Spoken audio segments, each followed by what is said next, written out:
Hello बच्चों, very very good morning to all of you. तो कैसे हैं आप लोग? बहुत अच्छे।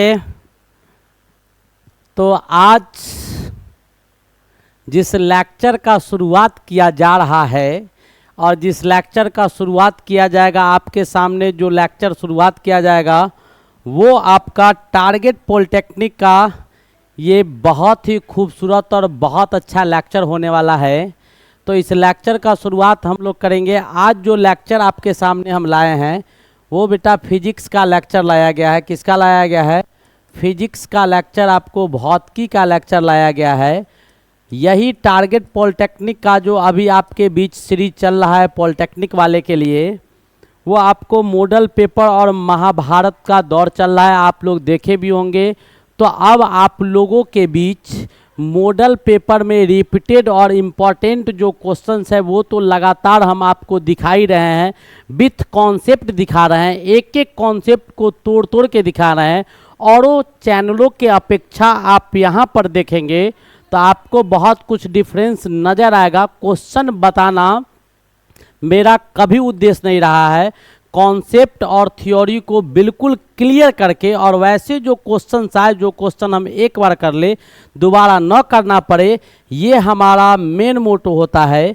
और सबसे मॉडल पेपर लाने के पीछे सबसे बड़ा रीज़न हमारा ये था कि आपको जो भी क्वेश्चन एग्जामिनेशन में आए वो ऐसा न लगे कि आप उस क्वेश्चन को कभी देखे नहीं है, उस टाइप का क्वेश्चन किए नहीं है। तो क्वेश्चन अटेम्प्ट करना सिखाते हैं कि क्वेश्चन को अटेम्प्ट हम कैसे करेंगे। कोई भी क्वेश्चन जब आएगा तो उसको समझेंगे कैसे, उस क्वेश्चन को अटेम्प्ट कैसे करेंगे, शुरुआत कैसे करेंगे, सोच समझ के उसमें आगे कैसे बढ़ेंगे। और वहाँ पर कोई भी चीज़ अगर किसी थ्योरी का यूटिलाइजेशन करेंगे तो वो यूटिलाइजेशन कैसे करेंगे हम लोग, ठीक है। कोई भी थ्योरी या पर में जो कॉन्सेप्ट हम इस्तेमाल करेंगे उसको कैसे करेंगे, ये सब चीज़ हमारा मेन फोकस होता है। और थ्योरी को और कॉन्सेप्ट को, थियोरेटिकल कॉन्सेप्ट जो होगा, थियोरेटिकल जो कॉन्सेप्ट होगा वो थियोरेटिकल कॉन्सेप्ट को क्लियर करना हमारा उद्देश्य रहा है।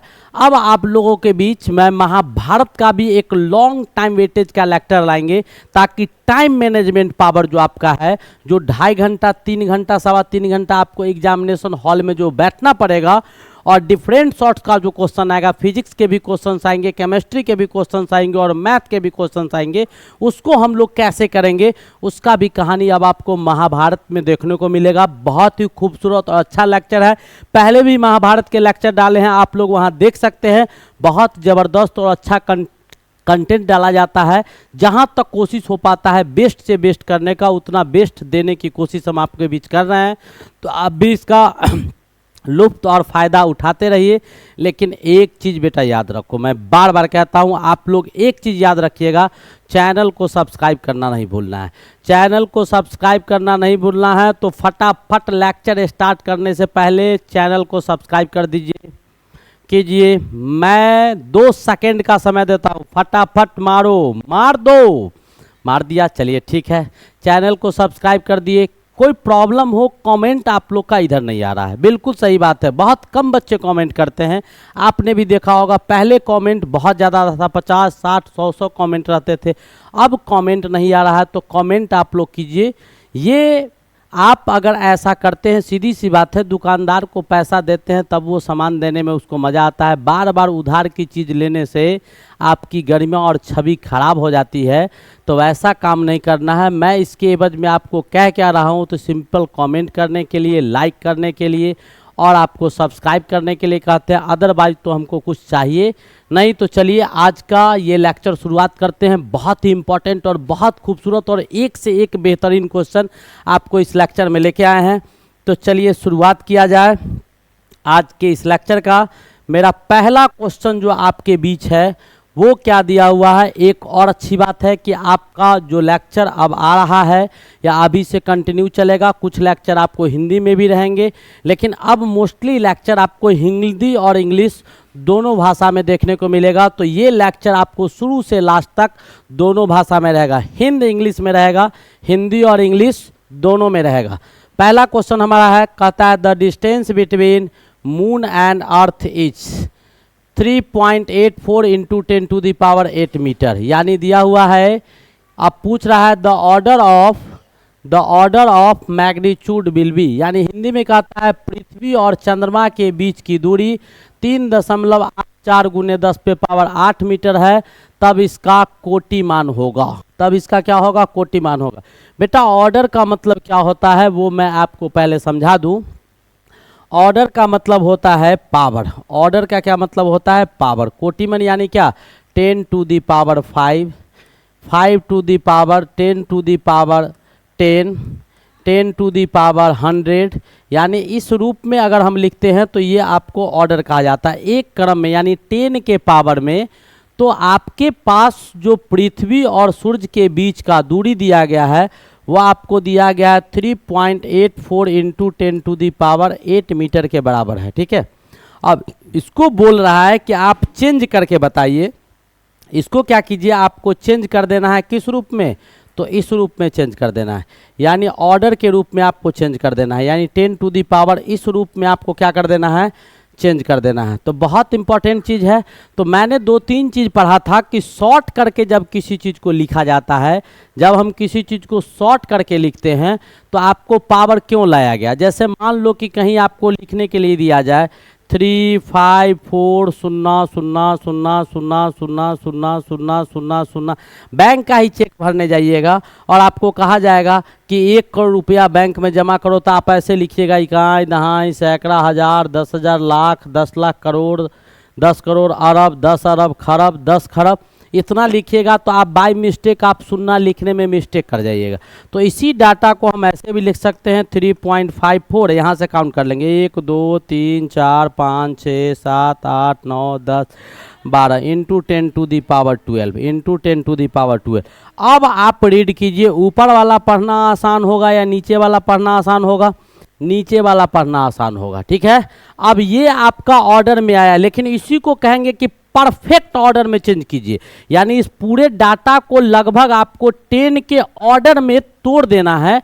तब आप क्या करेंगे वो आप जरा बताइएगा। इस ऑर्डर में बोलेंगे कि इसको आप तोड़ दीजिए, तब आपको दिमाग लगाना होगा। तब आपको इसको क्या करना होगा? 10 के ऑर्डर में चेंज करना होगा। जैसे हमारे पास है तो इसको 10 के ऑर्डर में चेंज करना है। किसके ऑर्डर में? 10 के ऑर्डर में। 10 के 10 के कोटि में इसको बदलना है। तो आपको बदलने के लिए इत्मीनान से हम कुछ कॉन्सेप्ट देते हैं, आप जरा याद कीजिए। स्क्वायर रूट का कॉन्सेप्ट याद कीजिए। रूट अंडर 10 बराबर क्या होता है? तो 9 का 3 होता है और 10 का लगभग 3.14 का वैल्यू आएगा। ठीक है, 3.14 को हम लोग 10 के ऑर्डर में अगर लिख सकते हैं तो ये आपको रूट अंडर कितना हो जाता है? रूट अंडर 10 हो जाता है। रूट में अगर लिखेंगे इसका वैल्यू ये आएगा। तो अप्रॉक्सीमेटली अगर 3.84 हम लेते हैं तो ये आपको ग्रेटर हो जाएगा। ये आपको क्या हो जाएगा? बड़ा हो जाएगा। रूट अंडर 10 से आपका ग्रेटर हो जाएगा। तो रूट अंडर 10 से ग्रेटर होगा तो 10 का कुछ ना कुछ मान होगा जिससे ये बड़ा होगा। तो इस वैल्यू को हम क्या लिख सकते हैं? 10 लिख सकते हैं। गुने 10 टू दी पावर 8 दिया हुआ था मीटर में। अब इसको कीजिएगा तो बेस अगर सेम होगा तो पावर क्या हो जाएगा? जुड़ जाएगा। तो 10 टू दी पावर 9 मीटर हो जाएगा। एक्सपोनेंशियल का नियम तो आपको पता ही होगा, a to the power m गुने a to the power n होता है, तो a to the power m plus n हो जाता है। कॉन्सेप्ट बेटा जानो, जानोगे तभी बनेगा। a to the power m upon a to the power n होता है, इसका मतलब a to the power m minus n हो जाता है। a टू दी पावर आपका m दिया हुआ है, गुने b to the power m होता है, तो a गुने b टू दी पावर क्या हो जाता है? m हो जाता है। ये आप जानते हैं। a to the power m दिया हुआ है और बट्टा में b to the power m दिया हुआ है, तो इसको भी हम लिख सकते हैं a upon b to the power m लिख सकते हैं। तो ये सब कंटेंट आपको जानने की आवश्यकता है और आपको समझ में आ गया होगा। तो मेरा आंसर क्या हो जाएगा कोटि में? तो ये हो जाएगा। तो आपको करना क्या होगा? तो इस टर्म को इस इजी वे में कम समय में अच्छी तरह से समझा जाए, इसीलिए इस टर्म को लाया गया था और इसको परफेक्ट इसमें चेंज करना होगा। तो आपको यही हथियार अपनाना होगा। ठीक है, बहुत ही खूबसूरत और बहुत अच्छा क्वेश्चन था। चलिए हम अगले क्वेश्चन की ओर मूव करें। चलिए हमारा अगला क्वेश्चन क्या कहता है, जरा ध्यान से पढ़िएगा। क्वेश्चन क्या कहता है कि ए बॉडी, हमारा अगला क्वेश्चन क्या है? कहता है a body thrown vertically upward with initial velocity 400 metre per second, यानी एक वस्तु को ऊपर की ओर फेंका जाता है जिसका इनिशियल वेलोसिटी आपका u का मान 400 मीटर पर सेकेंड दिया गया है। अच्छी बात है। कहता है the time to return on the starting point of motion, जहाँ से इसको फेंका गया। जैसे हमने यहाँ से किसी गेंद को लिया या किसी वस्तु को लिया और यहाँ से ऊपर फेंक दिया और फिर मेरे ही हाथ में आके गिरेगा, तो ऊपर गया और ऊपर से नीचे आके मेरे हाथ में आया, तो यहाँ तक आने में उसको कितना समय लगा है, वही चीज़ है। The time to return on the starting point of motion will be, कितना समय लगेगा वही आपसे पूछा जा रहा है। कहता है एक वस्तु को 400 मीटर पर सेकेंड के वेग से ऊर्ध्वाधर यानी ऊपर फेंका जाता है। गति प्रारंभ करने वाले बिंदु पर, जहां से जिस बिंदु से फेंका गया था उसी बिंदु तक आने में उसको कितना समय लगेगा, वही आपको पूछा जा रहा है। तो सीधी सी बात है, सीधी सी बात है, ऊपर हम फेंकेंगे तो वेलोसिटी हमको देना होगा, क्यों? क्योंकि नीचे जी लग रहा है। तो जी का मान जब वस्तु ऊपर जाएगा तो कितना लगेगा, 9.8 मीटर पर सेकेंड स्क्वायर तो लगेगा, लेकिन निगेटिव लगेगा, वो नीचे की ओर लग रहा है, हम वस्तु को ऊपर फेंक रहे हैं। जब वस्तु आके मेरे हाथ में आ जाएगा तो वहाँ रुक जाएगा, तो फाइनल वेलोसिटी जो इसका होगा, जो अंतिम वेग होगा आपको 0 मीटर पर सेकेंड होगा। आपसे पूछा गया कहा जा रहा है, टी पूछा जा रहा है। इसका मतलब न्यूटन का first law, from Newton's first law of motion, from Newton's first law of motion, Newton's के पहले नियम के अनुसार, Newton's from Newton's first law of motion, यानी न्यूटन के गति के पहले नियम के अनुसार आपको क्या आ जाएगा। तो न्यूटन का पहला गति का नियम क्या कहता है, v बराबर u, आप प्लस at होता है और यहाँ g है तो माइनस gt हो जाएगा, और फाइनल वेलोसिटी आपका 0 है। इनिशियल वेलोसिटी आपका 400 था, ये माइनस में 9.8 है, गुने t हो गया, तो यहाँ से t बराबर कितना आ जाएगा, 400 अपॉन 9.8 आ जाएगा। इसको इधर ले लेंगे, अब इसको डिवाइड कर दीजिए, जो आता है वो आंसर आपका आ जाएगा। ऑब्वियसली आपका वही आंसर आएगा। इसको डिवाइड कीजिएगा तो कीजिए, अब इसको काटिए, 4 से तो कटेगा नहीं, 2 से काटिए तो 49 हो जाएगा, और 2 से काटिए तो 2000 हो जाएगा। क्या कीजिएगा, 2000 को आप 49 से डिवाइड कीजिएगा, तो 49 का टेबल पढ़िएगा तो 8 बार में लगा दो, 49 का टेबल पढ़िएगा तो 200 है, तो कितना आ जाएगा 49 2000 अपॉन मीटर पर सेकेंड दिया हुआ था 9.8 मीटर पर सेकेंड। इसको आप डिवाइड कीजिएगा तो अप्रॉक्सीमेटली आपका वैल्यू कितना आ जाएगा, 81.6 सेकेंड आ जाएगा। कितना आ जाएगा, 81.6 सेकेंड आ जाएगा। इतने सेकेंड वस्तु को लगेगा कहाँ, फिर से हाथ पर आने में कितना समय लग जाएगा, 81.6 सेकेंड इस वस्तु को समय लग जाएगा। इसको आप अगर डिवाइड कीजिएगा, अच्छा ये तो कम आएगा समय, 1 सेकेंड समय तो उतना ही लगेगा, हम आगे का सोच के बता दिए, बहुत आगे का चीज़। चलिए, तो ये जो आपका आएगा वो आपको कितना आ जाएगा, तो ये आपको आ जाएगा, इसको डिवाइड कीजिएगा तो 40.2000 को भाग देंगे तो 40 पॉइंट आपका अप्रॉक्सीमेटली जो है 40.83 आ जाएगा, 40.83। तो ये समय जो लगा उसको, वो एक तरफ से जाने में लगा, ऊपर जाने में लगा, ठीक है।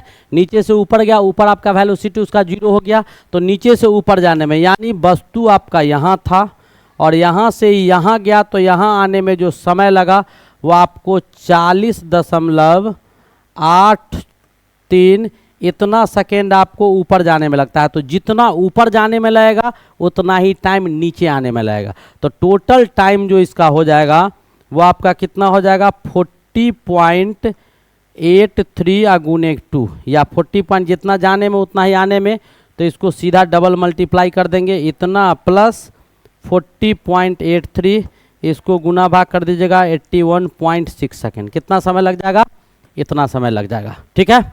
बहुत ही बेहतरीन और बहुत अच्छा क्वेश्चन था। चलिए आगे की ओर मूव करते हैं। अगला क्वेश्चन हमारा देखिएगा, क्या कहता है, a body is moving with the velocity of 40 metre per second. कोई बॉडी है जो 40 मीटर पर सेकेंड से मूव कर रहा है, यानी बॉडी का वेलोसिटी जो है वो आपको कितना दिया गया है, तो 40 मीटर पर सेकेंड दिया गया। कहता है if the acceleration is 3 metre per second square, acceleration आपका कितना दिया हुआ है, तो 3 मीटर पर सेकेंड स्क्वायर आपका एक्सेलरेशन दिया हुआ। Then the distance travelled by the body in 10 second, time कितना दिया हुआ है, तो 10 सेकेंड। पूछ क्या रहा है कि 10 सेकंड में वो कितना डिस्टेंस ट्रेवल करेगा, यही आपसे पूछा जा रहा है। यहाँ दिया हुआ है एक पिंड 40 मीटर पर सेकंड के वेग से गति कर रहा है, यदि त्वरण 3 मीटर पर सेकंड स्क्वायर है तब 10 सेकंड में पिंड के द्वारा तय की गई दूरी, यानी न्यूटन्स के यानी Newton's law of motion from second laws of second Newton's law of motion, यानी न्यूटन्स के गति का दूसरा नियम लगा देंगे। न्यूटन के गति का दूसरा नियम वो क्या कहता है, तो एस बराबर U T plus half A T square लगा देंगे, बात खत्म। आपको एस निकालना है तो इनिशियल वेलोसिटी कितना इसमें दिया हुआ है, तो 40 दिया हुआ है, 40। टाइम कितना है, तो 10 सेकेंड प्लस 1/2। एक्सेलरेशन कितना दिया गया है, तो 3 मीटर पर सेकेंड, और टाइम आपका कितना था, तो 10 सेकेंड, तो 10 × 10 सॉल्व कर देंगे, 2 से काटेंगे, 2 पंचे 10 हो जाएगा, 40 दाही के 400 हो जाएगा, और उधर 5 × 15 150, यानी 550 मीटर दूरी वस्तु तय करेगा। कितना मीटर दूरी तय करेगा, 550 मीटर, यानी ए इज योर करेक्ट ऑप्शन। ये भी आपका बहुत ही अच्छा क्वेश्चन था, ये भी आपका न्यूटन्स लॉ ऑफ मोशन से क्वेश्चन था। उम्मीद है समझ में आ रहा होगा, बहुत बेहतरीन। हिंदी इंग्लिश समस्या खत्म, हिंदी इंग्लिश समस्या खत्म। धीरे धीरे बहुत कुछ मोटिवेट करेंगे और बहुत कुछ रिजॉल्व करके लाएंगे, लेकिन कब, जब आप लोग का साथ होगा तब। याद रखिए, एक बार फिर याद दिलाते हैं, जो बच्चे सब्सक्राइब नहीं किए हैं सब्सक्राइब कीजिए, उसको लाइक शेयर कीजिए। अब बहुत कंटेंट आपके बीच आएगा, कंटिन्यू। एग्जामिनेशन जब तक होगा, महाभारत लाएंगे बेटा, उसको छोड़ना मत। मैं बार बार कहता हूँ, बहुत जबरदस्त आपका टोटल पेपर, समझना कि सर परीक्षा हॉल में हमको बैठा दिए हैं, ठीक है। और हिंदी इंग्लिश दोनों में रहेगा, बिल्कुल। चलिए आगे बढ़ते हैं। हमारा अगला क्वेश्चन क्या है, तो हमारा अगला क्वेश्चन कहता है कॉन्सेप्ट याद रखेगा। अगर किसी भी क्वेश्चन में कोई कॉन्सेप्ट क्लियर नहीं होगा तो रिमाइंड करवाएगा, हमें बताएगा, एक एक कॉन्सेप्ट फिर आने वाले लेक्चर में हम क्लियर कर देंगे।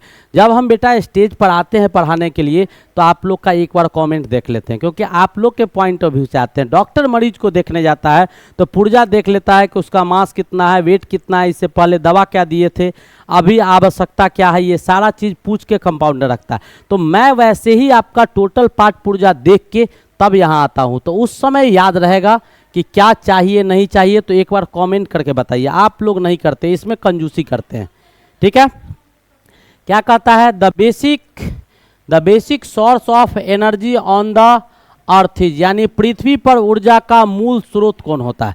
तो पृथ्वी पर ऊर्जा का स्रोत बेटा एक गो स्रोत होता है, जानते हो। मूल स्रोत जो बेसिक स्रोत है वो आपका सन होता है, बेसिक स्रोत सन होता है। अब आप लोग ये सोच रहे होंगे कि सर बेसिक स्रोत सन होता है तो हमारे पास डिफरेंट सोर्स ऑफ एनर्जी है, एनर्जी हमारे पास डिफरेंट सोर्स ऑफ एनर्जी है। अब हम आपको समझाते हैं कि कौन, जैसे हम खाना खाते हैं तो उसमें एनर्जी होता है जिसको न्यूट्रिशनल एनर्जी कहा जाता है। ध्यान से देखिएगा, न्यूट्रिशनल एनर्जी होता है जो आपको भोज्य पदार्थ में पाया जाता है, जो भोजन करते हैं उसमें। हमारे पास काइनेटिक एनर्जी होता है, कौन सा एनर्जी होता है, काइनेटिक एनर्जी होता है। बहुत सारे एनर्जी होते हैं, मैं आपको दिखा रहा हूँ। हमारे पास इलेक्ट्रिकल एनर्जी होता है, सारा एनर्जी का हम चर्चा कर देंगे। इलेक्ट्रिकल एनर्जी होता है, वैद्युत ऊर्जा होता है। हमारे पास केमिकल एनर्जी होता है, हमारे पास कौन सा एनर्जी होता है, केमिकल एनर्जी होता है। And so many energies available on us, हमारे पास हीट एनर्जी होता है। नहीं, हमारे पास कौन सा एनर्जी होता है, हीट एनर्जी होता है। हमारे पास लाइट एनर्जी होता है, हमारे पास कौन सा एनर्जी होता है, लाइट एनर्जी होता है। हमारे पास वेव एनर्जी होता है, हमारे पास लाइट एनर्जी होता है। इतना ही नहीं, हमारे पास वेव एनर्जी होता है, तरंग ऊर्जा होता है। कौन सा ऊर्जा होता है, तरंग ऊर्जा होता है। ऐसे ही नहीं, हमारे पास न्यूट्रिशनल पोषण एनर्जी, यानी so many energies available on our surroundings, यानी हमारे वातावरण में बहुत प्रकार के ऊर्जाएं, potential energy, kinetic energy, wind energy, ये एनर्जी, वो energy, heat energy, light energy, बहुत सारे एनर्जी पाए जाते हैं। और ये सारे जो एनर्जी आपको दिखाई दे रहे हैं, ये टोटल का टोटल एनर्जी जो बेटा हम आपको दिखा रहे हैं, ये टोटल एनर्जी का सोर्स जो होता है, उसका सोर्स आपका मात्र एक होता है, जो हम आपको बता रहे हैं, यह हमारा सन होता है। यह हमारा क्या होता है, सन होता है। अब ये सन हमारे टोटल एनर्जी का सोर्स कैसे होता है, एक बार मैं आपको उसको एक्सप्लेन कर देता हूँ, तो शायद आपको समझ में आ जाएगा कि ये टोटल एनर्जी का जो फोटोवोल्टिक से ये टोटल एनर्जी का सोर्स आपका सन होता है। पहला चीज़ देखिए, इसमें मैं पहले इलेक्ट्रिकल एनर्जी का चर्चा कर देता हूँ कि इलेक्ट्रिकल एनर्जी, तो सोलर एनर्जी से इलेक्ट्रिकल एनर्जी को कन्वर्ट करता है photovoltaic cell. Photovoltaic cell, photovoltaic cell जो है वह आपको, इसको हिंदी में भी वही लिखते हैं फोटोवोल्टेक सेल। फोटोवोल्टेक सेल जो है उसका काम क्या होता है, सोलर प्लेट, आप देखते होंगे जगह जगह सोलर प्लेट लगाया गया है, तो वो सोलर प्लेट पर जो सूरज का किरण आता है, वो सूरज का किरण जो लाइट एनर्जी और हीट एनर्जी होता है वो सूरज के रे से आता है, और वही एनर्जी को क्या करता है, ये फोटोवोल्टेक सेल क्या करता है, वो सूरज का सोलर एनर्जी को इलेक्ट्रिकल एनर्जी में कन्वर्ट कर देता है। किस में कन्वर्ट कर देता है, इलेक्ट्रिकल एनर्जी में। दूसरा पॉइंट, जो न्यूट्रिशनल एनर्जी है वो कहाँ से मिलता है हमारे पास, तो इलेक्ट्रिकल के बाद हम केमिकल का चर्चा कर लेते हैं।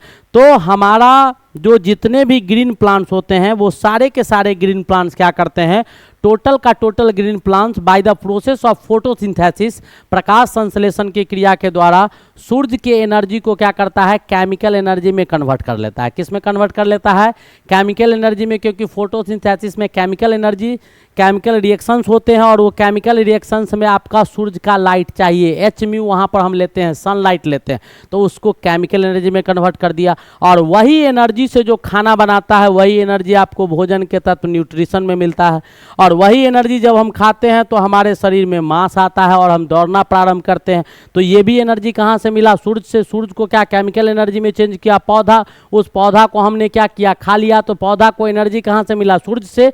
और जब हम खाएं तो वही एनर्जी हमको मिला न्यूट्रिएंट्स के फॉर्म में। जब हम खाएं तो हमारे पास कुछ ना कुछ मास आया, उसी से हम दौड़ना शुरू किए, उसी एनर्जी से वो काइनेटिक में कन्वर्ट हो गया। वही एनर्जी आपका हीट एनर्जी में कन्वर्ट हो जाता है। किस में, सूरज का प्रकाश जो आता है उसके पास हीट होता है, तो वही एनर्जी किस में कन्वर्ट होता है, हीट में। लकड़ी जलाते हैं तब हीट मिलता है, कोयला जलाते हैं तब हीट मिलता है, कोल पेट्रोलियम जलाते हैं हीट मिलता है। उस सबको एनर्जी कहाँ से मिला, सूरज से मिला। तो डायरेक्ट या इनडायरेक्ट वे में जो एनर्जी हम प्राप्त कर रहे हैं वो आपको वेव एनर्जी, आपको पता होगा समुद्री ज्वार भाटा जो आता है तो वो भी क्या हमेशा आते रहता है, नहीं, सुबह और शाम में आता है। ऐसा क्यों होता है, सूरज का प्रकाश जब ऊपर से आता है, सूरज का प्रकाश जब ऊपर से आता है तो समुद्र का सतह जो होता है उसका मैक्सिमम पार्ट पर पानी ही पानी होता है, उस पर सूरज का प्रकाश पड़ता है तो ऊपर का सतह क्या हो जाता है, गर्म हो जाता है। ऊपर का सतह क्या हो जाता है, बिल्कुल गर्म हो जाता है, और नीचे का सतह, नीचे का पानी जो होता है, पानी का सतह ऊपर वाला गर्म हो गया, नीचे वाला ठंडा रह गया, तो ठंडा वाला गर्म वाला इवापोरेट करने लगेगा, और ठंडा वाला तो ऊपर स्पेस खाली हो जाता है तो नीचे वाला पानी ऊपर आता है, ऊपर वाला नीचे आता है। ये जो मूवमेंट होता है ऊपर नीचे जाने का, उसी में आपको वेव उत्पन्न होता है, उसी में आपको तरंग उत्पन्न होते हैं। और वही तरंग जब मैक्सिमम ज़्यादा एनर्जी अमाउंट का, ज़्यादा डिफरेंसेज एनर्जी का जाता है तो वही सुनामी का रूप ले लेता है और समुद्र में लहर निकलने लगता है। तो वो भी एनर्जी कहाँ से प्राप्त हुआ, न सूरज का एनर्जी उसके सतह पर फैलता, न ऊपर का पानी गर्म होता, न उसके मॉलिक्यूल से एक दूसरे, वाटर मॉलिक्यूल सतह का एक दूसरे से टूटते, इवापोरेट करते, न जगह खाली होता, न नीचे वाला ऊपर आता, न ऊपर वाला नीचे जाता, तो वेव एनर्जी संभव नहीं था। तो टोटल का टोटल एनर्जी जो आप देख रहे हैं, जितना भी एनर्जी का सोर्स है उसका अल्टीमेटम आपका कौन होता है, सूरज होता है। और मुख्य रूप से सबके पास किसका एनर्जी होता है, सूरज का एनर्जी होता है। इसलिए हमारे हिंदू परंपरा में और हमारे शास्त्र में अभी भी कहा गया है कि सुबह उठिए तब भी सूरज नमस्कार, और डूबते हुए सूरज को भी सूरज नमस्कार करते हैं। तो ये हमारा बहुत बड़ा, ये हमारे यूपी का और बिहार का तो है ही, प्लस हमारे देश की ये बहुत बड़ा सौभाग्य है। और हमारा कल्चर ये सिखाता है कि डूबते हुए सूरज का भी पूजा हम लोग करते हैं और उगते हुए भी सूरज का हम पूजा करते हैं। बहुत जल्दी आने वाला है, किस पर्व में करते हैं आपको याद होगा, छठ व्रत में, ठीक है। तो चलिए, ये आपका बहुत अच्छा क्वेश्चन था, हमने सब चीज़ समझा दिया। तो केमिकल एनर्जी में कन्वर्ट किया कौन, तो पौधा किया फोटोसिंथेसिस में, और फोटोवोल्टेक सेल आपको किस में कन्वर्ट कर दिया, तो इलेक्ट्रिकल एनर्जी में, लाइट एनर्जी को कन्वर्ट कर दे, सोलर एनर्जी को कन्वर्ट कर देता है। चलिए अगला क्वेश्चन की ओर बढ़ते हैं। हमारा नेक्स्ट क्वेश्चन क्या कहता है कि in the second kind of lever the mechanical advantage is, क्या कहता है, द्वितीय प्रकार के उत्तोलकों में यांत्रिक का लाभ होता है। बेटा द्वितीय प्रकार के उत्तोलक यानी प्राइमरी चीज से, प्राइमरी चीज हमारा क्या होता है, जैसे लोहा हो गया, एल्युमिनियम हो गया, लकड़ी हो गया, ये सब प्राइमरी है, और उससे हम इंस्ट्रूमेंट बना लेते हैं। तो इंस्ट्रूमेंट जैसे मान लो कि तुम्हारे पास चाकू आता है या सरसी आता है, ऐसे करके आ गया, इसमें आपका सेकेंडरी लीवर यही होता है। और इसको क्या करते हैं कि इधर आपका हैंडल दिया हुआ है, इधर क्या दिया हुआ है, हैंडल दिया हुआ है, इधर आपका दोनों तरफ हैंडल है, जैसे कैंची ले लो, ये सब ले लो, ये हैंडल है, तो बीच में कोई सब्सटेंस डालते हैं, दोनों तरफ से पुश करते हैं तो क्या हो जाता है, कट जाता है। तो ये जो मजबूत रहता है, तो यहाँ इसको टाइट नहीं करेंगे तो ये काट पाएगा नहीं, ना काट पाएगा। जैसे तुम्हारा फौसूल हो गया, तो फौसूल लकड़ी से रहता है तो पैर में फंसाले रहते हैं ना, तब ना उसको काटते हैं। तो दो चीज़, आपका कैंची है तो कैंची में क्या रहता है, बीच में आपका कैंची आपका कैसे रहता है, ऐसे रहता है कैंची, कैंची आपका ऐसे रहता है, इधर से हाथ पकड़ता है, इधर से ये आपका बीच का पॉइंट होता है, और फिर इसके बीच में डालता है तो कटता है, ऐसे ऐसे पकड़ पकड़ काटते हैं ना। तो यही आपका सेकेंडरी लीवर होता है। तो सेकेंडरी लीवर में आप बताइए क्या चाकू का इस्तेमाल क्या चीज़ में करते हैं, डिफरेंट सोर्स में करते हैं। लीवर आपका कैंची है तो उसका इस्तेमाल कहाँ करते हैं, डिफरेंट सोर्स में करते हैं। सरसी आता है, उसका इस्तेमाल डिफरेंट सोर्स में। पिलास आता है, पिलास होता है ना बिजली लाइन कसने वाला, तार कसने वाला, उसका भी इस्तेमाल जगह जगह करते हैं। स्लाइड इंच आता है, स्लाइड इंच, वो भी हमारा सेकेंडरी लीवर है, तो उसका भी इस्तेमाल बहुत चीज में करते हैं। टेस्टर आता है हमारा, या टेस्टर या पेचकस आता है, तो ये सब क्या है, तो ये सेकेंडरी का कहता है कि सेकेंड काइंड का जो आपको लीवर होता है, तो इसका इस्तेमाल हमेशा एक से अधिक चीज में किया जाता है, हमेशा एक से अधिक चीज में किया जाता है। उम्मीद है आपको समझ में आ गया होगा जो हम समझाना चाह रहे थे। उम्मीद है कि आपको अविलंब समझ में आ ही गया होगा। सरौता, नेल कटर, ये सब इसका एग्जाम्पल हो जाएगा। सीजर्स हो गए यानी कैंची हो गया, सरौता हो गया, नेल कटर हो गया, ठीक है। ऐसे सो मैनी एग्जाम्पल्स, बहुत सारे एग्जाम्पल्स इसका हम ले सकते हैं। तो चलिए, ये भी क्वेश्चन एक थ्योरी का बहुत इंपॉर्टेंट क्वेश्चन था, इसका भी लास्ट हो गया। हमारा अगला क्वेश्चन क्या कहता है, ये क्वेश्चन ध्यान से सुनिएगा, बहुत बड़ा क्वेश्चन है, देखने में तो लग रहा है, क्वेश्चन है भी खूबसूरत, देखने से लग रहा है। कहता है the length of a bar is 10 metre. कहता है एक बार दिया गया है वो 10 मीटर लंबा है, अच्छी बात है। अब कहता है it's both ends two bodies, यानी दोनों इंड पर इसका दो बॉडी लटका दिया गया है, एक 20 केजी का, एक 40 केजी का। तो इधर आपका एक बॉडी 20 केजी का लटका दिया गया है इस पर, और इधर एक बॉडी इस पर कितना 40 किलो का लटका दिया गया है। अच्छी बात है, दोनों तरफ लटका दिए। कहता है if the mass of the bar is 6 KG, ये जो रॉड आपका लिया गया है ना, ये भी आपका 6 केजी का है, तो इसका तो टोटल भार इसके सेंटर पर आएगा, ये आपका 6 केजी है। कितना केजी है, 6 केजी है, तो इसका भार बेटा सेंटर पर आएगा, याद रखिएगा, ठीक है। इसका भार जो होगा वो आपको सेंटर पर आएगा, 20 की जो इधर है, और 20 किलो 40 किलो इधर लटका दिया गया है। 10 मीटर का आपका ये रॉड टोटल दिया गया है, तो यहाँ से यहाँ तक की दूरी सेंटर पर आएगा, तो 5 मीटर हो जाएगा। कितना हो जाएगा, 5 मीटर। डायग्राम भी बनाते चलते हैं, ठीक है। The distance balancing point from 40 KG, यानी 40 किलो से कितना दूरी पर रखेंगे ताकि ये बैलेंस हो जाएगा। सीधी सी बात है, यहाँ 6 किलो है, ऐसे करके यहाँ पकड़ा गया है, यहाँ से इसका सेंटर पर, इधर 40 किलो है, इधर 20 किलो है, तो सीधी सी बात है ये क्या हो जाएगा, ये क्या हो जाएगा, इधर 40 किलो वाला झुकेगा, 40 किलो वाला क्या होगा, झुकेगा, बिल्कुल झुकेगा। इधर वजन ज़्यादा है तो ये झुक जाएगा। अब इसको झुकने नहीं देना है, बैलेंस करना है, तो 40 किलो झुकेगा, तो ये जो भार है इसका, ये 6 किलो वाला, इसको और इधर घसका के ले आएंगे। क्या करेंगे, इसको और हम इधर घसका के ले आएंगे। तो कैसे घसका के लाएंगे वो जरा ध्यान से देखिएगा, बहुत अच्छा क्वेश्चन है। मान लेते हैं कि इसको हम घसका के यहाँ ले आएँ, कहाँ ले आएँ, x दूरी आपको यहाँ ले आएँ, इसको घसका के, इसको जो 6 किलो इसका वजन है उसको हम इधर ले आएँ, तो ये दूरी जो हमारे पास आ जाएगा वो 5 - x हो जाएगा। यहाँ से यहाँ तक कितना था, 5 था, ये x हो गया, तो ये 5 - x हो जाएगा, ठीक है। 5 - x हो गया। अब इन दोनों को बैलेंस करने के लिए तो पहले 6-5 का कहानी सोचेंगे। किसका कहानी सोचेंगे, 20 किलो और 6 किलो वाला में हम लोग पहले सोचेंगे, 20 किलो और 6 किलो। अब 2 पॉइंट है, ए बी सी, 3 को बिंदु मान लीजिए। इसको मान लेते हैं कि ये आपका ए है, ये आपका बी है, और ये आपका सी है। तो यहाँ पर देखिएगा, तो यहाँ से क्या हो गया कि 20 किलो जो था, इसको बैलेंस करने के लिए, इन दोनों को बैलेंस करने के लिए 20 × 5 - x, यानी ये केजी और इसका ये मास, और 6 × x, ये किसके बराबर हो जाएगा, 6 गुने x के बराबर हो जाएगा। यहाँ से ये गुने ये बराबर ये गुने ये, तो ये संतुलित हो जाएगा यहाँ से यहाँ तक। इसको इधर ले आए, अब जो आएगा उसके बाद उसको c से संतुलित करवाएंगे। तो यहाँ से हमारे पास जो x का वैल्यू आएगा वो क्या आएगा, 100 minus 20x is equal to 6x आ जाएगा। अब यहाँ से निकालेंगे तो क्या आ जाएगा, 120 यानी 20 और 6 कितना हो जाएगा, 26, 20 और 6 26 यानी क्या 26 x इज इक्वल्स टू 100 यानी x इज इक्वल्स टू क्या 100/26। 100 को 26 से भाग दीजिएगा। अब भाग दीजिएगा तो इसका 3.84 के करीब आएगा, 3.84। अब क्या आ गया, तो x का मान आपके पास आ गया 3.84। x का मान कितना आ गया, 3.84 आपको आ गया। अब पूछ रहा है कि अब इसको बैलेंस करना है हमको, तो बैलेंस कैसे करेंगे वो कहानी जानना हम लोग को बहुत ज़रूरी है। 3.84 आपको x का मान आ गया। तो अब जो ये x का मान 3.84 आ गया, तो ये बॉडी जो था 6 किलो इसको इधर घसका दिए। अब वो भी आपको उधर से कहाँ आ गया, यहाँ आ गया है, तब यहाँ मिट गया है, इसको पहले डाल दे। अब यहाँ से ये आ गया। अब हमारे पास दूसरा डायग्राम क्या आ जाएगा कि यहाँ से लेके यहाँ तक, तो इधर आपका बॉडी दिया हुआ है 40 किलो का, तो इधर 40 किलो जैसे था रहने दीजिए। और ये बॉडी जो 20 किलो का था उसको आपको इधर घसका देना होगा। इधर क्या करना होगा, घसका देना होगा। तो 20 किलो का बॉडी हम इधर घसका दिए, ठीक है। और ये दूरी पहले जो हमारे पास दूरी था वो कितना था, 5 था। वो दूरी कितना था, पहले जो दूरी हमारे पास था वो आपका 5 था, ठीक है।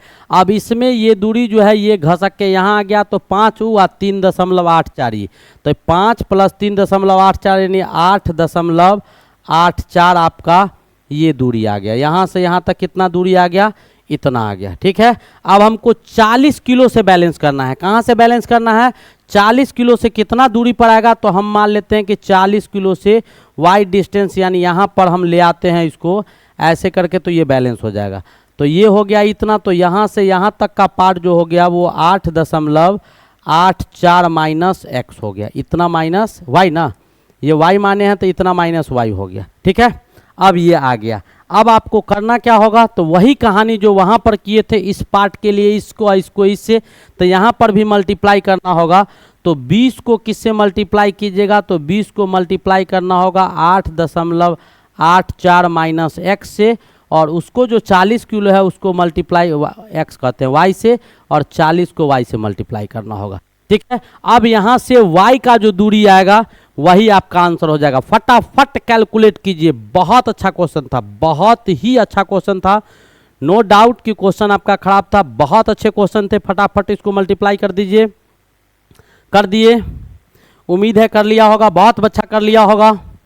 किया कि नहीं किया कि हम ही को करना होगा। चलिए अब इसको काट दीजिए, डायरेक्ट काटिए, डायरेक्ट काटिए। हाँ, वजन तो इसका 20 था, 6 किलो इधर आ गया, 26 किलो होगा बेटा, ये 26 किलो होगा।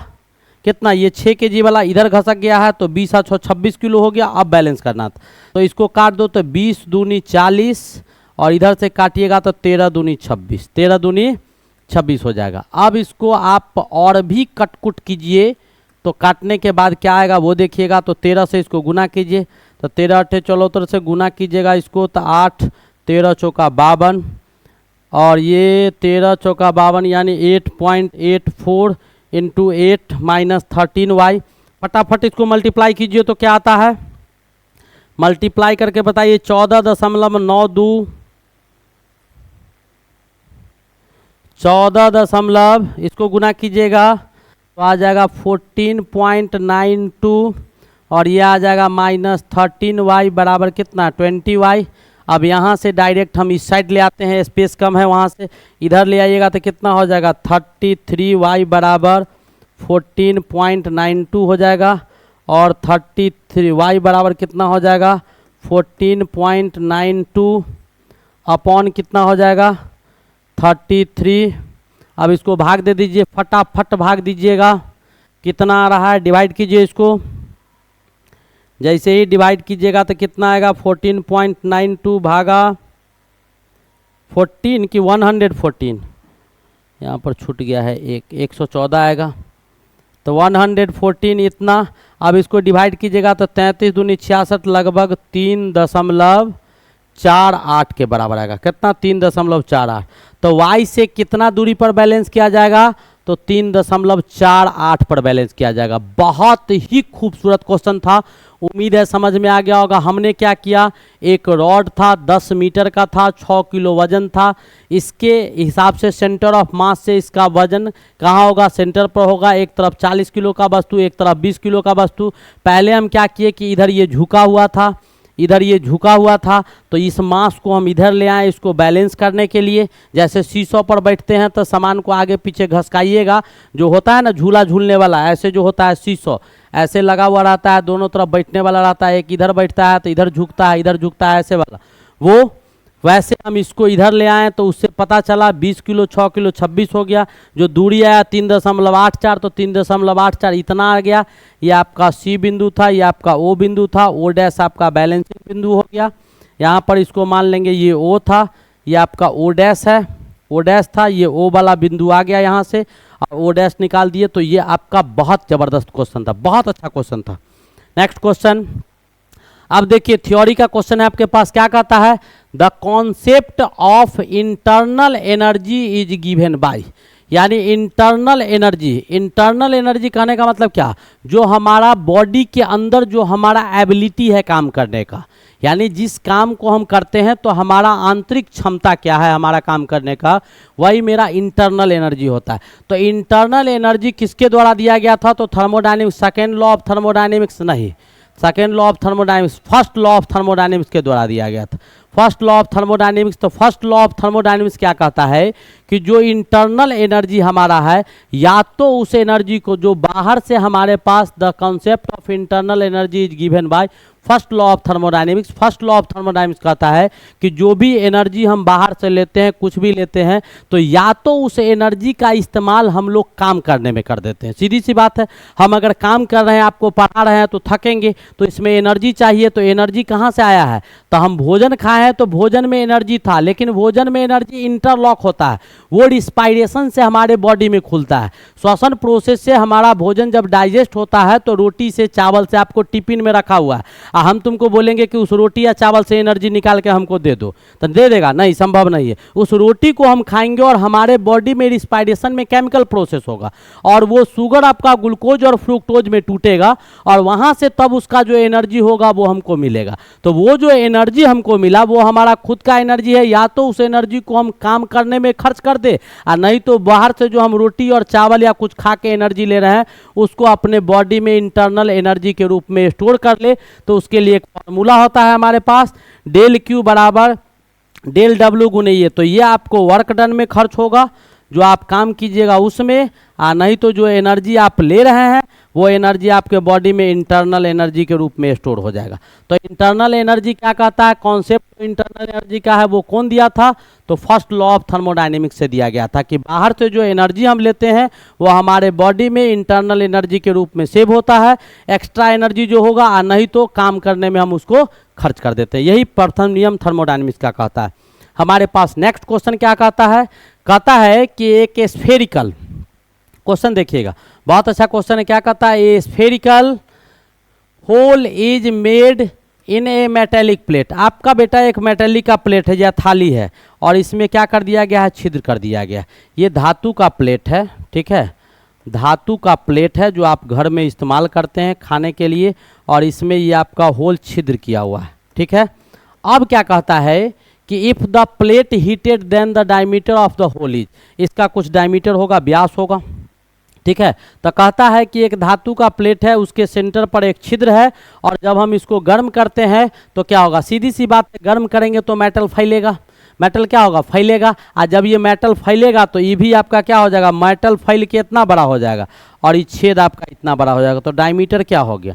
इसका डायमीटर डी था, स्मॉल डी है, इसका डायमीटर डी है। तो आपको दिखाई दे रहा होगा कि बड़का डी जो होगा वो छोटका से बड़ा है, बड़का डी जो है वो छोटका से बड़ा है। इसका मतलब क्या? डायमीटर आपका इंक्रीज कर जाएगा। क्या हो जाएगा? डायमीटर आपका इंक्रीज कर जाएगा। इसका सीधा साधा मतलब है कि डायमीटर आपका क्या कर जाएगा? इंक्रीज कर जाएगा। व्यास आपके बढ़ जाएंगे जब उसको गर्म करेंगे। नेक्स्ट क्वेश्चन की ओर मूव करते हैं। चलिए, इतना क्वेश्चन करने के बाद थैंक यू तो बनता है एक लंच ब्रेक। एक लंच ब्रेक, हमको पानी उनी भी नहीं दिखाई दे रहा है, अब तुम लोग पियो। तुम लोग पिएगा तो हो सकता है एक्सटर्नल सोर्स से मेरे पास आ जाए। तो आपको कैसा लग रहा है लेक्चर, अभी तक कैसा लगा और आगे भी कंटिन्यू चलेगा तो बहुत अच्छा जाने वाला है। बिल्कुल कंसंट्रेट होकर पढ़ना है, कहीं कोई दिक्कत नहीं होना चाहिए। एक बार और लंच के बाद शुरुआत करते हैं तो बोल देते हैं, जो सब्सक्राइब नहीं किया है प्लीज़ उसको सब्सक्राइब करो यार। सब्सक्राइब करना है, लाइक करना है, ना पसंद आए बाद में छोड़ देना, अनसब्सक्राइब कर देना अलग चीज़ है, लेकिन अभी तो कर लीजिए। चलिए आगे बढ़ते हैं। हमारा नेक्स्ट क्वेश्चन क्या कहता है, कहता है the coefficient of areal expansion of an object is इतना।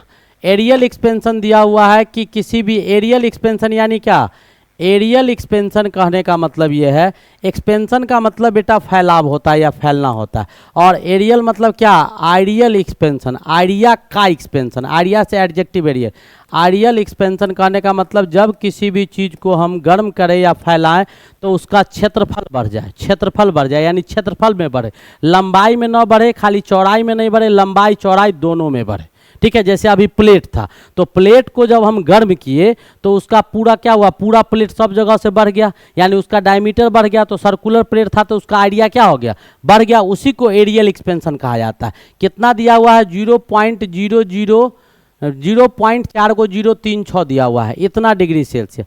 अब कहता है the coefficient of volume expansion will be, तो सीधी सी बात है, जब वो बढ़ेगा तो आइडिया बढ़ेगा तो वॉल्यूम में भी क्या होगा, इंक्रीजमेंट होगा। वो कैसे होगा, तो कहता है किसी वस्तु का क्षेत्रीय प्रसार गुणांक आपको ये दिया हुआ है, तो पूछ रहा है उसका आयतन प्रसार गुणांक क्या होगा, वही आपको बताना है। फटाफट बनाइए, एक लाइन का क्वेश्चन है, जल्दी बना दो। बना दिया, हो गया। क्या आया, आया कि नहीं आया,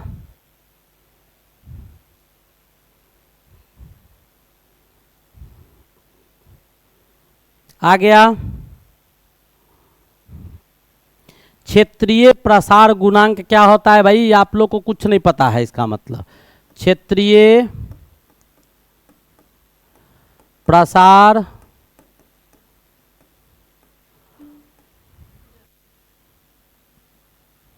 एक सेकंड रुक जाओ, एक सेकंड रुक जाओ।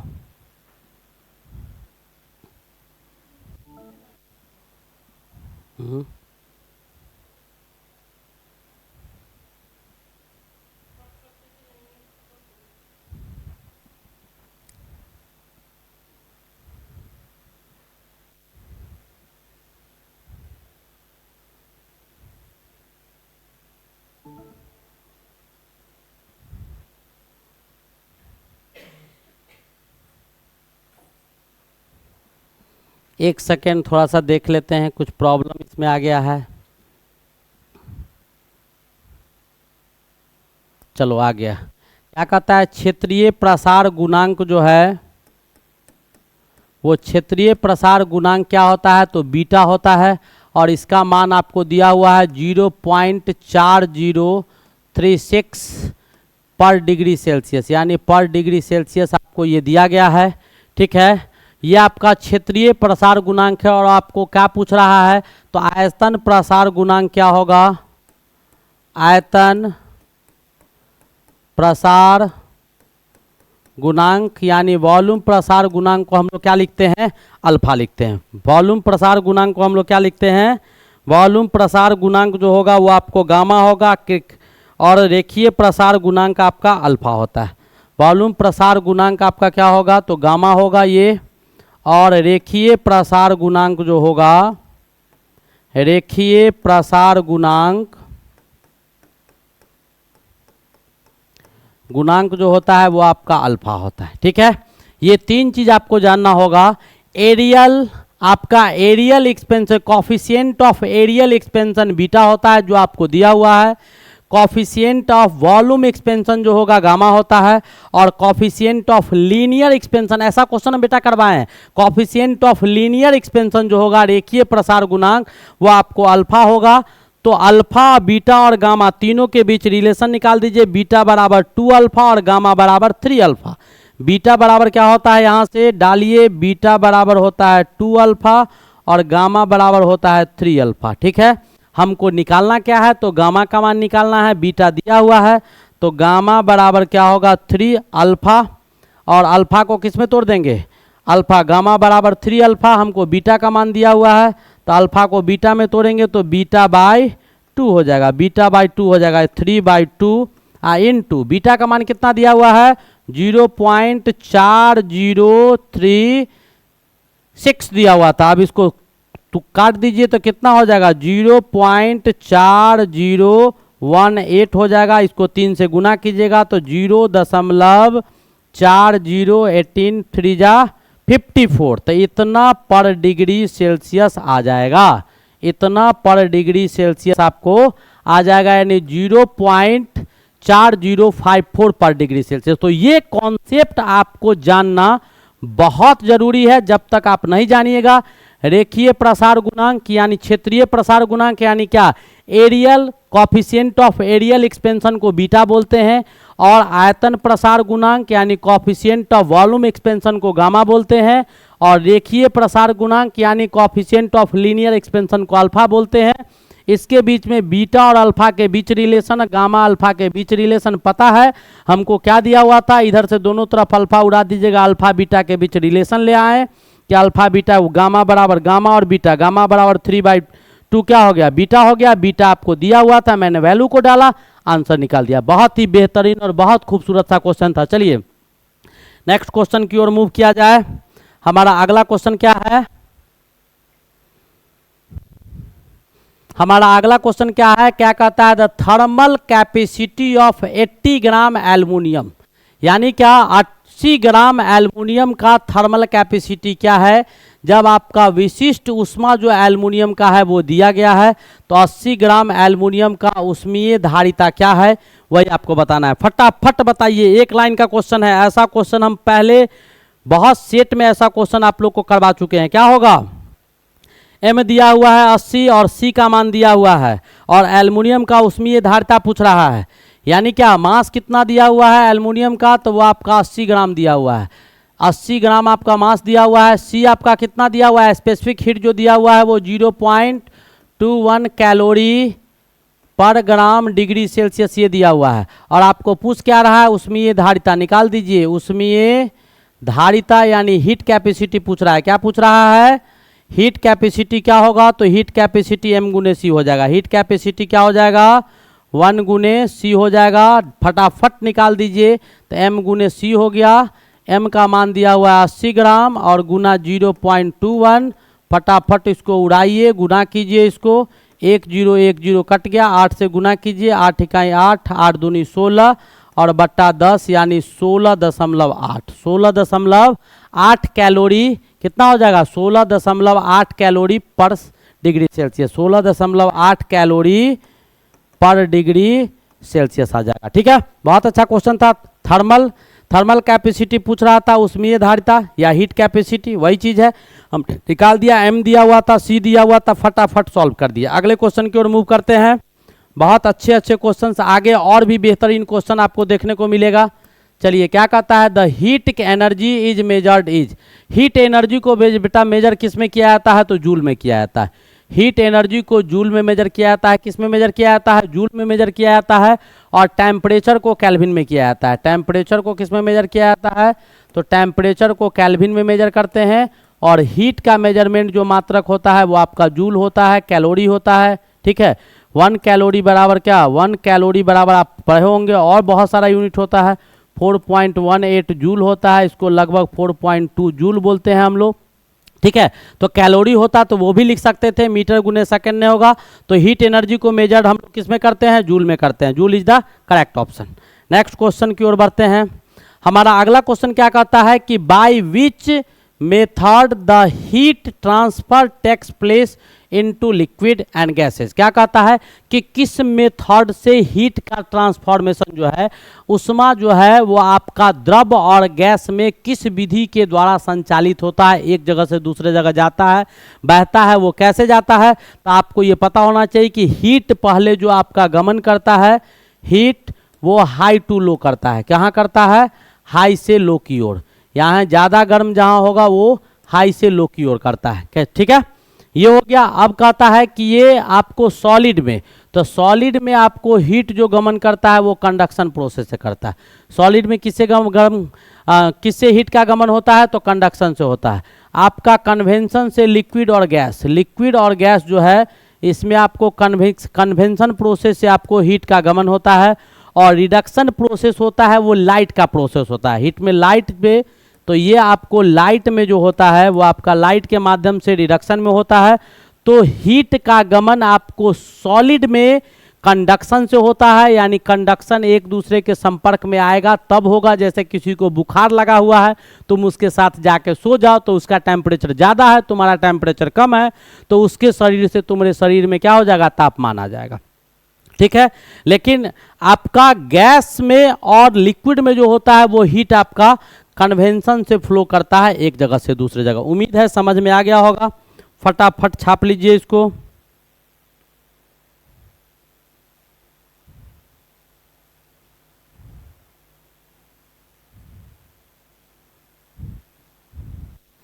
इसमें मीडियम की आवश्यकता नहीं होती, विदाउट मीडियम गमन करता है, बिना माध्यम का कोई भी माध्यम नहीं चाहिए, ठीक है। और उसमें तो आपका बिल्कुल सट जाएगा। ये 3 प्रोसेस होता है। चलिए अगला क्वेश्चन हमारा है क्या? The value of universal gas constant R, पढ़े होंगे। Value of universal gas constant R for 1 gram gas molecule is, 1 gram gas molecule, 1 gram अणु गैस के लिए, 1 ग्राम अणु गैस के लिए सर्वाधिक गैस स्थिरांक आर का मान होगा। बेटा याद रखेगा, ये कहानी आपका एसटीपी पर होगा या एनटीपी पर होगा। गैस का कहानी है, एसटीपी और एनटीपी पर होगा। तो यहाँ पर आर का जो वैल्यू होगा 1 ग्राम का, तो आपका 8.31 होगा। कितना हो जाएगा? 8.31। ये वैल्यू आपको बताने 8.31 जूल पर मोल पर केल्विन पर ग्राम होता है, ठीक है। 8.31 जूल पर मोल, तो 1 ग्राम तो पहले आपको दे दिया था, तो वैसे आर का वैल्यू आप अगर लिखिएगा तो 8.31, ठीक है, जूल ग्राम जूल पर केल्विन पर मोल होता है, पर केल्विन पर मोल होता है, ग्राम जूल पर केल्विन पर मोल होता है, ठीक है। तो 1 ग्राम का कितना हो जाएगा? तो 8.31 जूल पर मोल पर केल्विन हो जाएगा। बहुत आसान क्वेश्चन था। अगला क्वेश्चन क्या कहता है? एक्सरे वेव्स, टेलीविजन वेव्स और रेडियो वेव्स, 3 गो वेव्स है। अब पूछ रहा है कि ये तीनों वेव्स किसका एग्जाम्पल है? तो बेटा हम बता दें ये इलेक्ट्रोमैग्नेटिक वेव का एग्जाम्पल है। किसका? इलेक्ट्रोमैग्नेटिक वेव का एग्जाम्पल है, जिसको ट्रेवल करने के लिए किसी मटेरियल मीडियम की आवश्यकता नहीं होती है। ये आपको इलेक्ट्रोमैग्नेटिक वेव है। कैसा वेव है? इलेक्ट्रोमैग्नेटिक वेव है। इसके पास इलेक्ट्रिकल प्रॉपर्टी भी होता है, मैग्नेटिक प्रॉपर्टी भी पाए जाते हैं। ये हाईली एनर्जेटिक होता है, बहुत ज़्यादा पावरफुल होता है। एक जगह से दूसरे जगह जाने के लिए इसको मटेरियल मीडियम की आवश्यकता नहीं होती है। यह हवा जहाँ रहेगा वहाँ भी जाएगा, एक जगह से दूसरी जगह। जहाँ हवा नहीं रहेगा वहाँ भी जाएगा, और जहाँ कुछ रहेगा वहाँ तो जाएगा ही जाएगा, ठीक है। तो ये आपका इलेक्ट्रोमैग्नेटिक वेव होते हैं, जो एक्सरे वेव्स। ये तीनों को एक जगह से दूसरे जगह जाने के लिए किसी चीज़ की आवश्यकता नहीं होती है। आपको समझ में आ गया होगा। विद्युत चुंबक की एक तरंग है, इसको एक जगह से दूसरे जाने के लिए माध्यम की आवश्यकता नहीं होती। जैसे सूरज का प्रकाश भी आपका इलेक्ट्रोमैग्नेटिक वेव होता है, सनलाइट भी हमारा इलेक्ट्रोमैग्नेटिक वेव होता है। उसको भी एक जगह से दूसरे जगह कहीं जाने के लिए किसी चीज़ की आवश्यकता नहीं होती है। पानी में भी जाएगा, सॉलिड में भी जाएगा, हवा होगा वहाँ भी जाएगा, हवा जहाँ नहीं रहेगा वहाँ भी ये गमन करेगा, ठीक है। हाईली पावरफुल रे होता है। नेक्स्ट क्वेश्चन, हमारा अगला क्वेश्चन क्या है? 14 2 बार आ गया है। चलो ठीक है, कोई दिक्कत नहीं। आगे कहता है कि infrasonic waves are those waves which have the frequency. एक बात याद रखो बेटा, 20 से लेके 20,000 हर्ज के बीच का जो होता है, इतने हर्ज के 20 से लेके 20,000 हर्ज का जो होता है, ये इतना फ्रीक्वेंसी वाला जो आपका वेव होगा उसको हम लोग सुनेंगे। उसको हम लोग क्या होंगे? सुनेंगे। और इससे कम जो होगा वो आपको इंफ्रारेड हो जाएगा, इससे कम आपको इंफ्रारेड हो जाएगा, और इससे ज़्यादा आपको अल्ट्रा वायलेट हो जाएगा, अल्ट्रा वायलेट वेव हो जाएगा, ठीक है। अल्ट्रा वायलेट 20,000 हर्ट्ज से ज़्यादा, और ये आपका इंफ्रारेड, और ये आपका विजिबल, ये आपका विजिबल, ठीक है। तो आपको देखने वाला कौन हो जाएगा? दृश्य आपका 20 से 20,000 तक हो जाएगा। 20 से कितना? 20,000 हर्ट्ज तक, 20 से 20,000। और ये आपका इंफ्रारेड हो गया, ये आपका अल्ट्रा वायलेट हो गया। तो पूछ क्या आ रहा है? Infra waves are those waves which have the frequency, तो उसका फ्रीक्वेंसी क्या होगा 20 हर्ट्ज से कम होगा। 20 हर्ट्ज से जो कम होगा वो इंफ्रारेड होगा, 20,000 हर्ट्ज से जो ज़्यादा होगा वो अल्ट्रावायलेट होगा, और 20 से 20,000 हर्ट्ज के बीच जो होगा वो आपका विजिबल होगा। ठीक है, और इसका ज़्यादा कुछ पढ़ना है तो अगले पिछले एपिसोड आप देखिएगा, तो हमने केमिस्ट्री वाला में बहुत अच्छी तरह से पूरा वेव का पूरा विवरण समझा दिया, आप लेक्चर में जाके देख सकते हैं। ठीक है, नेक्स्ट क्वेश्चन क्या कहता है, ऑडिबल वेव्स। ऑडिबल वेव्स यानी जिसको हम सुन सकते हैं, वो वेव्स जो होता है उसका फ्रीक्वेंसी 20 से 20,000 तक होता है। तो 20 से 20,000 है, 50,000 दिया हुआ था, आराम से सुन सकते हैं, 20,000 तक सुनेंगे।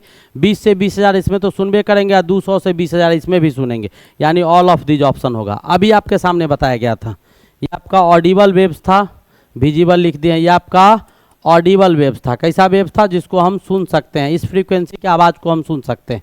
ठीक है, ये भी आपका क्वेश्चन हो गया। नेक्स्ट क्वेश्चन हमारा क्या है, कहता है लाइट कैन ट्रेवल इन। हमने पहले ही बताया है, लाइट आपका इलेक्ट्रोमैग्नेटिक वेव होते हैं, सनलाइट भी आपका इलेक्ट्रोमैग्नेटिक वेव होता है। ये आपका सॉलिड में भी ट्रेवल करता है, लिक्विड में भी ट्रेवल करता है, गैस में भी ट्रेवल करता है, और विदाउट मीडियम में भी ट्रेवल करता है। ठीक है, स्ट्रेट लाइन में ट्रेवल करता है। तो प्रकाश गमन कर सकता है, तो किस में, बोथ एयर एंड वैक्यूम, हवा में भी गमन कर सकता है और वैक्यूम में भी गमन कर सकता है। इसको मटेरियल मीडियम की आवश्यकता नहीं होती है, प्रकाश को एक जगह से दूसरी जगह जाने के लिए किसी माध्यम की आवश्यकता नहीं होती है। नेक्स्ट क्वेश्चन हमारा क्या कहता है, the angle of incidence is equals to angle of refraction. यह आपका लाइट का लॉ होता है, दो लॉ होता है। फर्स्ट लॉ हमारे पास होता है इंसिडेंट रे यानी आपतित किरण, रिफ्लेक्टेड रे यानी परावर्तित किरण। ठीक है, और नॉर्मल यानी लंब। ठीक है, ये आपका लंब हो गया, ये परावर्तित किरण हो गया, परावर्तित किरण हो गया, ये आपको आपतित किरण हो गया। ठीक है, ये तीनों एक प्लेन में लाई करता है। क्या करता है, एक तल में, एक प्लेन में स्थिर रहता है। क्या रहता है, एक प्लेन में लाई करता है, एक प्लेन में स्थिर रहता है। ये आपका पहला लॉ है। और दूसरा कहता है कि एंगल जो इंसिडेंट एंगल होगा वो आपको रिफ्लेक्टेड एंगल के बराबर होगा। तो पूछ रहा था कि आयतन कोण परावर्तन कोण के बराबर होता है, यह कथन है। तो फर्स्ट लॉ आपका कौन होता है, तो ये फर्स्ट लॉ होता है, ये आपका सेकेंड लॉ होता है। तो कौन सा लॉ हो गया, second law of reflection. Reflection का परावर्तन का दो नियम होता है, एक आपका इंसिडेंट रे, रिफ्रैक्टेड रे, और नॉर्मल। आपतित किरण, परावर्तित किरण और लंब तीनों एक ही तल पर लाई करता है, पहला नियम। दूसरा, आपतित कोण परावर्तन कोण दोनों एक दूसरे के बराबर होते हैं, ये आपका दूसरा नियम होता है। चलिए नेक्स्ट क्वेश्चन की ओर मूव करते हैं। हमारा अगला क्वेश्चन क्या है, कहता है the image formed by convex mirror will be. Convex mirror के द्वारा जो इमेज आपका फॉर्म करेगा वो बेटा हमेशा स्मॉल साइज का करेगा और वर्चुअल करेगा। ज़्यादा दिक्कत है तो मैंने लाइट का पूरा कॉन्सेप्ट ऑपरेट करके आपके बीच रख दिया है, जाके रिफ्लेक्शन पार्ट में टॉपिक डालिएगा शारदा क्लासेस, वहाँ पर रिफ्लेक्शन पार्ट आएगा, उस पर जाके आप देख सकते हैं। तो ये हमेशा बेटा वर्चुअल इमेज फॉर्म करता है। सवाल उठता है वर्चुअल इमेज किसको कहा जाता है, तो जो इमेज आपका आईना के पीछे बनता है, जो इमेज हम चलते हैं तो पीछे दिखाई देता है, ये सारे वर्चुअल इमेज है। रियल इमेज वास्तविक प्रतिबिंब उसको कहा जाता है जो कहाँ बनता है, तो जो प्रतिबिंब आपका कहाँ बनता है, स्क्रीन पर बनता है, उसको रियल इमेज कहा जाता है। जो प्रतिबिंब स्क्रीन पर नहीं बनता है उसको वर्चुअल इमेज कहा जाता है। तो हमेशा स्मॉलर बनेगा और आपको वर्चुअल बनेगा, यानी जो इमेज आपका फॉर्म होगा आपको कॉन्वेक्स मिरर से, यानी कौन सा मिरर है, कॉन्वेक्स मिरर, यानी उत्तल दर्पण से जो इमेज आपका बनेगा वो हमेशा आपका छोटा बनेगा। जो साइज होगा वस्तु का उस साइज से हमेशा छोटा बनेगा, सीधा बनेगा और वर्चुअल बनेगा। छोटा, सीधा और वर्चुअल, छोटा, सीधा और वर्चुअल, यानी क्या, डिमिनिश्ड बनेगा, डिमिनिश्ड बनेगा यानी छोटा बनेगा, इरेक्ट बनेगा, इरेक्ट यानी सीधा बनेगा, और आपका वर्चुअल बनेगा यानी आभासी बनेगा। क्या बनेगा, आभासी बनेगा। कैसा बनेगा, आभासी बनेगा। ठीक है, आभास होने वाला बिल्कुल आपको ऐसा प्रतीत होगा, एक्चुअल में वो होता नहीं है। तो वर्चुअल, डिमिनिश्ड, छोटा, इरेक्ट और वर्चुअल ये इससे बनता है। तो आपका कौन ऑप्शन टकरा रहा था, बी, बी को हमने टिक कर दिया। नेक्स्ट क्वेश्चन, हमारा अगला क्वेश्चन क्या है, बहुत खूबसूरत क्वेश्चन दिखाई दे रहा है। कहता है N object is placed between infinity and optical centre. क्या कहता है, इन्फिनिटी और ऑप्टिकल सेंटर के बीच कौन सा लेंस है, तो कॉनकेव लेंस है। कौन सा लेंस है, कॉनकेव है। चलिए डाल देते हैं। ये हो गया आप कॉनकेव लेंस, इसमें आपका ये आपका प्रिंसिपल एक्सिस हो गया, मुख्य अक्ष हो गया, ये आपके पोल हो गए, ध्रुव हो गया, ये आपका फोकस हो गया, और ये आपका सेंटर ऑफ कर्वेचर हो गया। अब कह रहा है कि इन्फिनिटी और इसके बीच में, यानी ऑब्जेक्ट को अगर यहाँ डाल देते हैं किसी ऑब्जेक्ट को, तो यहाँ से दो चीज़, इसके पैरेलल जाएगा तो वो फोकस से पास करेगा, नंबर वन चीज़, और दूसरा इसको अगर फोकस से ले जाएंगे तो इसके पैरेलल गुजर जाएगा। ऐसा भी कर सकते हैं, नहीं तो यहाँ ले जाइए और इसको ऐसे करके लाइए, तो आपका कहाँ बना, सी और एफ के बीच में बना। इमेज कहाँ बना, उल्टा बना, छोटा बना, और सी और एफ के बीच में बना। सी और एफ के बीच में कहने का मतलब ये एफ है तो ये आपका 2f होगा, एफ और 2f के बीच बना, तो between F and 2f optical centre यानी क्या 2f के बीच बना। तो हमने बना के दिखा दिया। ज़्यादा प्रॉब्लम हो तो लाइट आप देखिएगा, शारदा क्लासेस में थियोरेटिकल कॉन्सेप्ट भी आपको लाइट का दिया गया है, तो पूरा लाइट का 2-3 लेक्चर होगा, पूरा एपिसोड आप देख लीजिएगा। एक एक चीज़ बहुत इंपॉर्टेंट पॉइंट उसमें बताएं कि हम अगर v के स्पीड से भागते हैं 5 किलोमीटर पर आवर से, तो हमारा इमेज जो होगा 10 किलोमीटर पर आवर से भागेगा। हम किसी भी इमेज को या एक लेंस को या एक मिरर को दूसरे मिरर से कितने एंगल पर रखेंगे तो हमारा कितना टाइम इमेज बनेगा। जैसे सैलून में जाता है तो ऐसे बैठल रहता है तो सीढ़ी ऐसे ऐसे ऐसे ऐसे बहुत इमेज दिखाई देता है, सारा कहानी वहाँ समझा दिए। तो चलिए हमारा अगला क्वेश्चन क्या है, तो मेरा नेक्स्ट क्वेश्चन है, बहुत ही खूबसूरत और अच्छा क्वेश्चन दिखाई दे रहा है। कहता है इन ए मीडियम, किसी माध्यम में ratio of transmitted energy by 2 waves का रेशियो दिया हुआ है, ट्रांसमिटेड एनर्जी का इतना, the ratio of amplitude of these waves will be, क्या होगा, यानी कहता है एक माध्यम में 2 तरंग द्वारा संचालित ऊर्जाओं का अनुपात, जो ऊर्जा संचालित किया गया है वो आपका 16:25 दिया हुआ है। तो इन तरंगों के लिए आयामों का अनुपात क्या होगा, आयामों का अनुपात क्या होगा। तो बहुत अच्छा क्वेश्चन है आपका। I1/I2 जो है वो आपका निकालना है, और दिया हुआ है I1/I2 जो होता है वो N1/N2 का होल स्क्वायर होता है, N1/N2 का होल स्क्वायर होता है। तो फटाफट डालिए, A1/A2 का होल स्क्वायर होगा, तो I1/I2 आपका क्या दिया हुआ है, तो 16/25 ये दिया हुआ है इसका रेशियो। हमको निकालना है एम्पलीट्यूड, तो A1/A2 का होल स्क्वायर बराबर I1/I2 होता है। तो A1/A2 का होल स्क्वायर एक ही बार कर देते हैं, बराबर I1/I2 हो जाएगा। और यहाँ से A1/A2 आपसे पूछ रहा था, तो वो √I1/I2 हो जाएगा। और ये आपका दिया हुआ था 16/25, तो 4/5 हो जाएगा। क्या हो जाएगा, 4/5 हो जाएगा, यानी B is the correct option, B is the correct option. इस प्रकार आपका एक बहुत ही खूबसूरत सा जो लेक्चर था वो लेक्चर का अंत हो गया। कैसा लगा ये लेक्चर, बहुत ही खूबसूरत, हिंदी और इंग्लिश दोनों मीडियम में आपको एक खूबसूरत सा लेक्चर लाया गया था, जो आपके एग्जामिनेशन पॉइंट ऑफ व्यू से बहुत ही महत्वपूर्ण और बहुत इंटरेस्टिंग लेक्चर था। कैसा लगा इसको कमेंट करके बताइएगा। एक बार और रिमाइंड करते हैं बेटा, जाते जाते आप लोग लाइक सब्सक्राइब करना नहीं भूलिएगा। सब्सक्राइब जरूर कीजिए, लाइक कीजिए, कमेंट करके बताइए। काम करने वाला का मनोबल और हिम्मत शक्ति टूटना नहीं चाहिए। हंसते खेलते मुस्कुराते पढ़ते रहिए। तब तक के लिए best of luck, thank you, wait for the next lecture.